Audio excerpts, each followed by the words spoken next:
প্রতিবেশী সম্পর্কে আমরা অনেকেই জানি আলহামদুলিল্লাহ, কিন্তু প্রতিবেশী কয় প্রকার এটা অনেকেই আমরা জানি না, ঠিক কিনা বলে?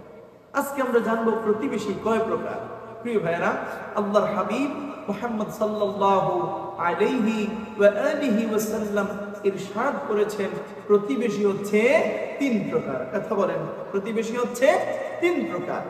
এক হক বিশিষ্ট প্রতিবেশী, দুই হক বিশিষ্ট প্রতিবেশী, তিন হক বিশিষ্ট প্রতিবেশী। এক নাম্বার হচ্ছে এক হক বা এক অধিকার বিশিষ্ট প্রতিবেশী। এক হক বিশিষ্ট প্রতিবেশী কারা?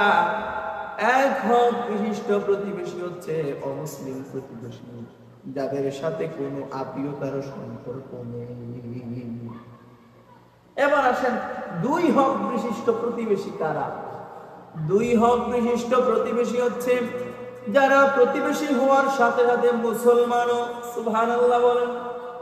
তিন হক বিশিষ্ট প্রতিবেশী কারা? তিন হক বিশিষ্ট প্রতিবেশী হচ্ছে যারা প্রতিবেশী হওয়ার সাথে সাথে মুসলমান এবং প্রতিবেশী হওয়ার সাথে সাথে সেই লোকটা আপনার আত্মীয়। এই হচ্ছে তিন হক বিশিষ্ট প্রতিবেশী।